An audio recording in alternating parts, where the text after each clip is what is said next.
Bonjour à toutes et à tous. Nous avons le plaisir de recevoir aujourd'hui dans Habari un designer camerounais qui est entré dans le cercle très fermé de la haute couture. Designer, mais aussi danseur et mannequin. Il s'appelle Iman Aïssi. Il est né d'une mère mannequin qui a été élue Miss Cameroun en 1960 et d'un père champion de boxe. Il grandit dans une famille d'artistes et de sportifs et il s'initie très jeune à la danse. En 1992, il accompagne même Yannick Noah pour sa tournée européenne Saga Africa. On le retrouve tout de suite.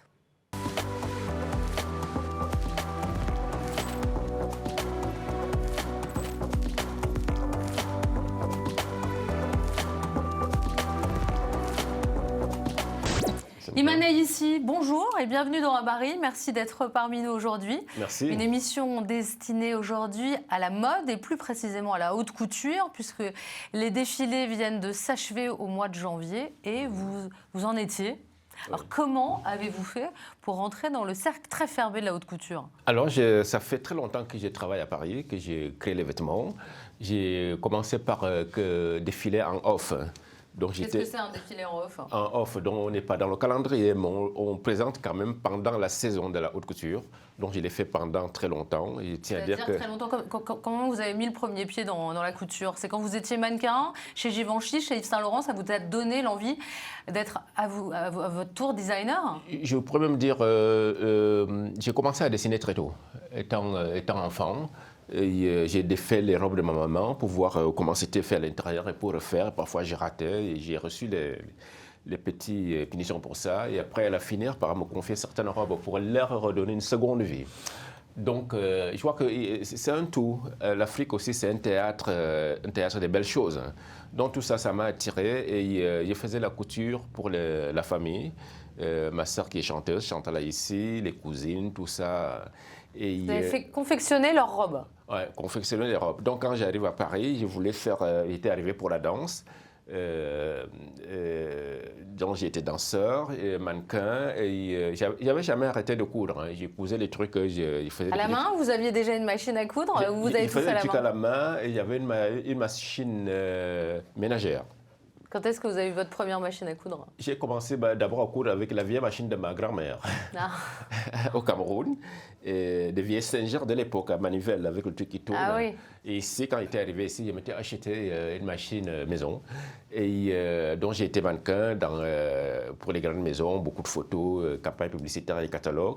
Et cette fois-ci, il m'a dit, moi aussi, je vais faire comme les autres, je vais faire comme Saint Laurent, comme Dior, et l'en veut. Les kilomètres de tissus, les volumes, les longueurs.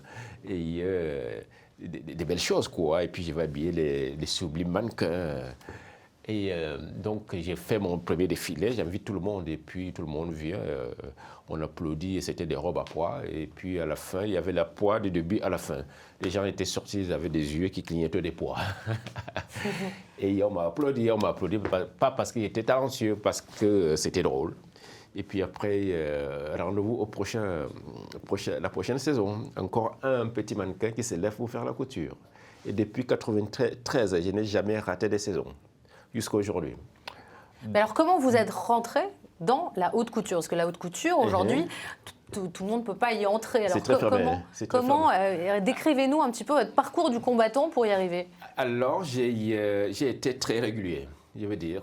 J'avais remarqué qu'à Paris, il y a beaucoup de créateurs, mais qui ne savent pas comment faire pour présenter à Paris. Donc, les créateurs afro sont absents, très souvent absents pour les shows au bon rendez-vous pendant les saisons. Donc moi, je m'étais dit, je veux commencer à présenter et puis je verrai. Je n'étais pas sûr que ça devrait marcher parce que s'attaquer à ça, c'est quand même un gros truc. Énorme. Après ça, il n'y a rien, c'est le plafond. Donc, et je rencontre Jean-Marc Chauve, qui est un historien de la mode et professeur en même temps, qui travaille pour l'IFM, l'Institut français de la mode. Il avait vu mon travail et tout, il avait dit... moi, je vous conseille de commencer à postuler pour le calendrier officiel de la haute couture. Donc, vous pensez que ça peut le faire? Essayez. Donc, j'ai essayé 2 fois. La 3e fois, ça a marché. Mais ça a été vite. Ah ouais. Et quand ils m'ont annoncé ça, j'ai pas cru. Ils m'étaient dit, ils se sont trompés. Ça ne peut pas être moi. J'ai mis une semaine. Vous avez reçu un courrier, un coup de fil? Comment ça s'est passé? Un coup de fil. Et je n'ai pas répondu tout de suite. J'ai répondu une semaine après. Et là, j'ai revu le film de ma vie, toutes les souffrances que j'ai eues, toutes les galères, et ceci, c'est là. C'est incroyable. Et dit, c'est vrai que je vais entrer dans cette cour, la grande messe du luxe. Hein. Et c'était bien ça. Et j'ai été très bien accueilli par la presse internationale. Parce que quand c'est comme ça, le calendrier, même ils annoncent le truc. Donc c'est toute la presse qui bouge. Alors, dans mon petit atelier, j'avais le Vogue international, il y avait tout le monde. J'ai même commencé à refuser certaines fois parce qu'il fallait que je bosse quand même. Et le jour J, tout le monde était là, tout Paris. Et c'était très fort, beaucoup d'émotions. Et là, je me suis rendu compte que c'était une page de l'histoire qui était en train de s'écrire. Pour la première fois, un Africain sous-saharien entre dans ce domaine-là, parce qu'il n'y avait jamais eu. Donc, je ne m'étais même pas rendu compte de ça. Alors, on va regarder quelques images de votre dernier défilé, donc dernier défilé haute couture, qui était donc au mois de janvier à Paris. C'est parti.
Alors, ces images, qu'est-ce que vous avez voulu raconter dans ce défilé? Quelle était la thématique de 2022? Alors la thématique, ça s'appelle Foufoulou, parce que toutes mes collections, ça marche par... j'adore les choses thématiques, raconter des histoires. Donc quand j'ai fait une collection, il y a une petite histoire qui va avec. Ça me permet aussi d'amener les gens dans un petit voyage quelque part dans le monde. On va découvrir les tissus. Comme je milite aussi, il y a pas mal de tissus, le vrai textile africain. Et c'est question d'identité. Hein. Donc il y a beaucoup de tissus africains que je mélange avec d'autres tissus. Donc cette fois-ci, Foufoulou, en langue béti, ça veut dire on mélange et on est ensemble. Et pourquoi? Parce qu'on vient de passer 2 ans. Le monde entier était cloué par rapport à la pandémie. Pour vous, c'est quoi l'identité du tissu africain? L'identité, je crois que chaque chose, dans cette vie, chaque chose a besoin d'avoir des repères, l'identité, et comme ça, on s'y connaît mieux. C'est aussi la fierté, le savoir-faire d'un pays, le savoir-faire d'un peuple. Et donc, le Cameroun, l'Afrique, ce n'est pas un pays. L'Afrique, il y a beaucoup de pays avec différentes cultures. Et toutes ces cultures-là, tous ces peuples-là, ils ont leur savoir-faire au niveau du textile. Beaucoup de choses se sont perdues, beaucoup de choses sont en voie de disparition. Ce qui reste, il faut absolument le garder et le promouvoir aussi pour que le monde puisse découvrir ça. L'Afrique mérite ça. Mais pour vous, c'est quoi l'identité du tissu camerounais, l'identité de la mode camerounaise? Je dirais, on a les raffias. qu'on peut utiliser dans différentes formes. Moi, je les utilise, on peut faire du crochet pour faire les robes du soir. Je peux aussi border du raffia. Quand je les reçois à l'état brut, je les travaille, on les brosse, on fait la couleur, on découpe et après on borde toutes les robes de couture avec. Et ça a une aisance très aérien. En même temps, quand les mannequins passent, ça fait un peu de musique, donc ça chante un peu, j'adore ça. Et il y a mon mari est capable, c'est une espèce de tissu teinté à la main que les femmes faisaient à l'époque. Et comme c'était long et cher à faire, donc quand on voyait une femme avec sur le dos, on savait que le mari avait les moyens. Il y a les voiles de coton, il y a tout un tas de trucs. Au côté du Ghana, on a les kente du Ghana, il y a aussi les kente en Côte d'Ivoire, il y a les kita, il y a les faso d'Anfani de Burkina Faso, on a les adirets du Nigeria, il y en a. Et alors, est-ce que vous prenez des artisans camerounais pour réaliser vos collections ? Je travaille avec pas mal d'artisans dans différents pays. Au Ghana, j'ai des gens avec qui je travaille au Ghana pour tisser les kente. Mais le grand problème qu'on raconte souvent, c'est que pour la filature du coton, l'Afrique a beaucoup de problèmes aujourd'hui parce qu'on fait du coton, on ne sait pas le transformer, donc ça part ailleurs et quand ça revient, ça devient très cher. Donc ce qui fait que sur place, quand j'ai cherché du beau fil, j'ai milité aussi pour ne pas polluer davantage. Donc les fils, les beaux vêtements qui ne polluent pas, je veux dire. Et ça, c'est pas évident. Par exemple, au Cameroun, ou dans certains pays, le coton existe, mais c'est pas transformé sur place. On l'amène et quand ça revient, c'est trop cher. Donc sur place, c'est pour avoir du beau fil. Parfois, quand on le présente, tu fais des commandes. Quand tu reviens, tu trouves des fils, mais c'est du polyester. Donc, parfois, ça ne marche pas. Ce n'est même pas des couleurs qu'on a commandées. Donc, ce que je fais, parfois, je me rends sur place. J'essaie de faire tout un travail avec les artisans avec qui je bosse. Je les explique aussi la qualité, ce que je veux obtenir à la fin. Il faut que ça soit bien tissé, le grammage de tissage, les couleurs, tout ça, de rendre leur travail assez luxueux. Mais vos ateliers sont où? Ils sont en Afrique ou ils sont à Paris? J'ai mon atelier à Paris.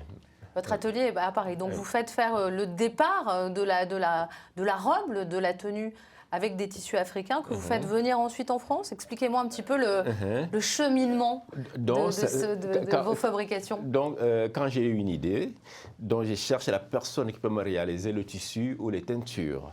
Donc, j'ai fait ma panoplie de couleurs avec les images et tous les dessins. Je montre à la personne et puis je vais avoir une espèce de discussion avec la personne. On va faire des essais, des échantillons. Donc, ça marche aussi par la poste et DHL. Donc, il y a beaucoup d'allées. On envoie des trucs, ça revient. Si ça va, on commence à travailler. Donc, c'est beaucoup de démarches. Et après aussi, les gens ne comprennent pas tout de suite ce qu'on a besoin d'obtenir. Et là, ça peut être compliqué. Et c'est souvent mieux, le premier contact, je me rends sur place pour connaître aussi la personne. C'est parler avec la personne de vive voix pour que je puisse capter l'âme de la personne et qu'elle puisse aussi capter quelque chose en moi, qu'on soit dans la même longueur. C'est important. Et ces tissus-là, quand je commence à travailler, donc je les mixe avec les tissus européens, que ce soit la soie, les dentelles, tout un tas de trucs qu'on peut imaginer. Donc c'est vraiment des mix. Pour montrer aussi que les tissus africains peuvent... ils ont leur place dans le luxe. Bien sûr. On peut bien les couper. Et justement, dans le luxe, vous avez habillé plusieurs stars, plusieurs célébrités. Vous pouvez nous en citer quelques-unes et peut-être des anecdotes de rencontres. Alors, j'ai habillé pas mal. Hein. Isabelle Carré. Actrice française. Française, très connue, une très bonne personne. Comment elle est arrivée jusqu'à vous? Comment vous êtes arrivé jusqu'à elle? Alors, ça s'est passé par mon agent, mon RP Presse. Et elle devait aller au Mozart, elle devait présenter les Mozart. Les Césars? Les Césars, pardon. Les Mozart et César. Ça se ressemble, hein? C'est deux cousins. Dans les Césars, et puis elle a demandé à me voir, elle est venue me voir. Et quand elle était arrivée, elle était avec sa fille, tout ça. Et tout de suite, parfois, quand on raconte certaines personnes, le courant passe tout de suite. Donc ça s'est très bien passé, on s'est changé des coordonnées, donc on s'appelle, tout ça. Elle a essayé les deux robes, elle a porté les deux robes pour les Césars. Donc voilà. Ça, c'est une première fierté. Oui. J'ai habillé Angélique Kidjo en ce moment. Comment vous l'avez rencontrée? C'est une super chanteuse. Elle a envoyé quelqu'un pour me dire qu'elle a demandé pour l'album qu'elle vient de sortir avec pas mal, elle a fait pas mal de duos avec plusieurs artistes différents. Donc elle a voulu se reloquer un petit coup de côté très jeune, très fun. Donc elle a dit, cherchez-moi ce type. C'est comme ça que ça s'est passé. Elle est arrivée à mon atelier. Et pareil, nous sommes devenus des amis, tout ça. J'ai habillé Zendaya. J'ai habillé... je pourrais dire qu'il y en a parfois, les noms m'échappent. Pretty Yende, qui est chanteuse d'opéra. Elle vient d'Afrique du Sud, donc la liste est longue. Alors aujourd'hui, pour certains, la haute couture, c'est destiné surtout à habiller les femmes fortunées, mais pas que, comme vous allez le voir dans ce reportage signé Florent Julienne.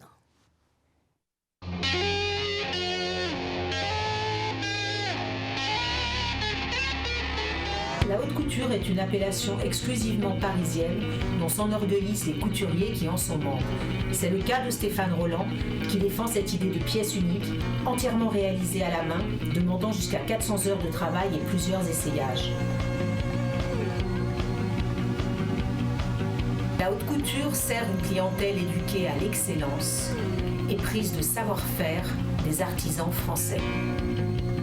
Pour sa collection Printemps-été 2022, Stéphane Roland a demandé à un souffleur de verre de reproduire des pierres fines et précieuses dans de gigantesques bijoux en cristal. Des joyaux qu'il n'aurait pas pu proposer à ses clientes, principalement originaires de la péninsule arabique. La haute couture assure à une marque une signature française et le rayonnement à l'international sans la priver de son essence. En l'occurrence, le goût de la beauté, celui du geste qui traduit une pensée à travers des silhouettes fluides qui épousent le corps comme autant de messages langoureux. La couture sert la liberté. Pour les créateurs de la griffe, on aura tout vu, la couture permet avant tout de s'émanciper du système. Leur anticonformisme est une approche décomplexée et expérimentale, ils n'ont peur de rien. Pour traduire une époque où chacun puise des forces insoupçonnables pour ne pas se faire emprisonner, ils ont choisi le thème des super-héros. Oui, des super-héros, car ils revendiquent une place pour l'homme dans le calendrier de la haute couture, à l'heure où il ne figure qu'à de rares exceptions.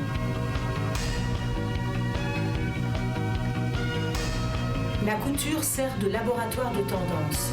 Ici, le temps est infini. À l'inverse d'un prêt-à-porter éreinté, soumis aux contraintes de l'industrialisation de masse, l'argent n'est plus un guide. La couture est une démarche artistique. D'ailleurs, On aura tout vu a inclus un effeuillage, telle l'ultime provocation face à un monde qui se feutre et se masque.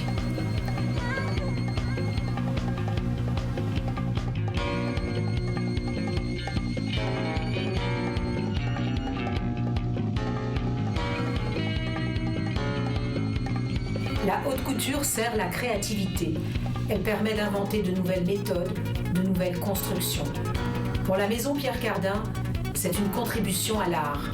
Sur les 150 pièces qui ont défilé lors du spectaculaire show organisé en hommage du créateur décédé en décembre 2020, 12 étaient de la pure haute couture. Cardin voulait que sa mode soit industrialisable. Il imaginait qu'un jour nous voyagerions dans l'espace, un voyage hors du temps pour une destination inconnue. Il dessinait des tenues excentriques et souhaitait décliner à l'infini pour que tout le monde puisse en profiter. La haute couture est une porte ouverte sur la beauté, la liberté, la créativité. Oui, la haute couture sert tout le monde.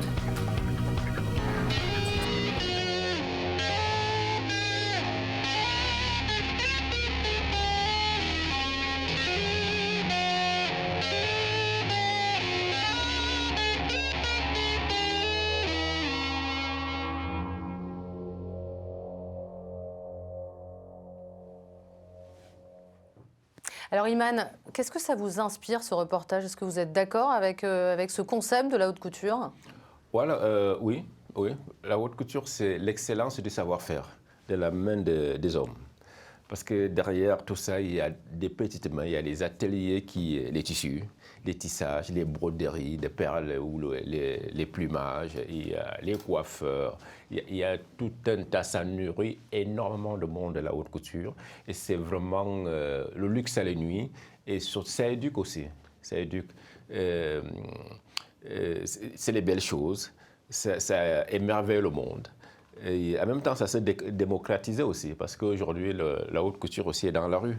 On peut porter un très beau bustier très travaillé avec un jean, basket ou talon. Et puis, parce qu'avant, c'était beaucoup des femmes fortunées. Et je pense que depuis la guerre du Golfe, hein, il y a quelque chose qui s'était cassé aussi. Donc, tout le monde ne pouvait plus acheter comme auparavant. Donc, obligatoirement, ça s'est démocratisé un tout petit peu. Donc, on trouve la haute couture dans la rue aussi. Certaines personnes qui l'osent, mais ce n'est pas donné à tout le monde. C'est-à-dire, c'est pas donné à tout le monde. Vous dire Paris, par exemple, on ose moins qu'à Londres ou aux États-Unis Paris est très conservateur. Il y a des raisons pour ça. Les Londoniens sont assez curieux.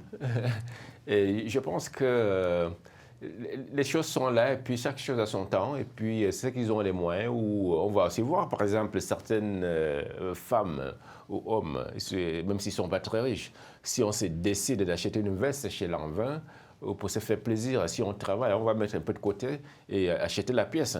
Il y en a qui fonctionnent comme ça aujourd'hui, y compris les sacs de luxe. D'accord. Alors, quelles ont été vos muses dans la couture? Alors, Katusha, ça a été, paix à son âme, ça a été quelqu'un... Vous l'avez connue? Oui, on était très proches, quelqu'un de très important pour moi. Et elle a toujours souhaité de me voir comme directeur artistique dans une maison. Moi, aujourd'hui, je lui dis, Katusha, regarde ce que tu es avec moi. Je n'ai pas pu entrer comme directeur artistique dans une maison, mais je suis entré dans le calendrier officiel avec mon petit nom. Donc, je crois qu'elle doit être très fière de moi. Et aujourd'hui, quel modèle, quel mannequin vous rêveriez d'avoir en défilé? Je ne pourrais pas dire de nom, il y en a tellement. Il y en a tellement des sublimes qui arrivent tous les saisons. Il y en a. Donc, et cette année, quel est votre préféré? J'aime bien, comment elle s'appelle, la soudanaise qu'on a vu dans les dernières collections de Karl Lagerfeld. Elle est soudanaise, mais le nom m'échappe. Il y en a pas mal. Et de quel créateur vous vous êtes inspiré pour conceptualiser vos créations? Inspiré, je ne sais pas, on s'inspire toujours de quelque chose. Bien sûr. Mes inspirations, c'est l'Afrique, c'est les voyages, ça peut partir d'une histoire, d'un objet, d'une personne aussi. Les créateurs des maisons de couture qui m'ont attiré, qui m'ont fait rêver, Saint-Laurent. Pourquoi? Pour quelle raison vous aimez Saint-Laurent? J'aimais bien Saint-Laurent, le côté vraiment, son smoking. Le smoking parfait sur un corps de femme qui était nickel. Certaines robes ou des drapés, ou aussi il y avait un côté minimaliste aussi et sobre, bien coupé. Et aussi, dans tous ces défilés, il y avait la beauté noire, même les cabines des femmes noires, qui étaient la plupart des muses, et pas des simples mannequins, et qui devenaient des vraies personnalités. Et ça a été le premier qui a osé ça? Non, celui qui a osé mettre les mannequins noirs sur le podium, c'était Paco Rabanne. C'est Paco Rabanne, c'était pas facile pour lui pour l'époque, hein, mais c'est plus. Et puis les autres, ils ont pris le relais, y compris les Soné Ariké, l'année utilisé pas mal de mannequins noirs aussi, et Yves Saint Laurent, Chanel, tout ça. Je crois que Lanvin. Pour dire. Donc les maisons qui m'ont vraiment attiré, il y a Jeanne Lanvin. Et vous trouvez d'ailleurs aujourd'hui que la beauté africaine est assez mise en valeur dans les défilés de haute couture et de couture? Je pense que oui, parce que parfois les gens se disent on ne voit pas assez des Noirs. Depuis 10 ans, on a vu les Noirs dans les sublimes couvertures Vogue, Elle. Dans les pubs Chanel maintenant? Oui, que ce soit... Le maquillage, les pubs Chanel? Que ce soit Lia Kebete, Naomi Campbell ou toute la jeune génération, on les voit. On les voit. Et aussi, il faut que les gens... je ne sais pas comment dire ça. Parfois, on en demande un peu trop. C'est-à-dire, on en demande un peu trop, vous voulez dire quoi par là? Ça veut dire, on donne, tu donnes ça, les gens veulent t'arracher la main. Les Noirs, on les voit. Hein, s'ils veulent qu'on les voit plus, hein, il faut aussi... il faut créer, il faut consommer, il faut... parce qu'on ne peut pas faire comme moi, j'ai créé ma société, on veut m'imposer qui prend dans la société. Je crois que c'est plus clair que tout. Et puis, s'il y avait un fonctionnement noir comme toutes les communautés, Le monde vit par communauté et chaque communauté, il y a l'éducation, il y a la manière qu'on va fonctionner, il y a aussi le côté économique. Ça veut dire pas qu'on s'enferme. Après, on va s'ouvrir pour se mélanger aux autres, mais si on n'a pas nous-mêmes cette force dans notre communauté, pourquoi est-ce qu'on va aller demander du boulot ou jeter la pierre à l'autre? Il faut déjà que nous, on se regroupe. La preuve, regardons la Chine et d'autres communautés comme la communauté juive. C'est des bons exemplaires. Imane Aïssi, merci beaucoup d'avoir été avec nous. Merci. On vous souhaite plein de bonnes chances pour la suite et à très bientôt. Merci, à bientôt. Au revoir. Au revoir. Ce numéro d'Habari dédié à la haute couture est terminé pour aujourd'hui. Je vous donne rendez-vous le mois prochain pour un nouveau thème.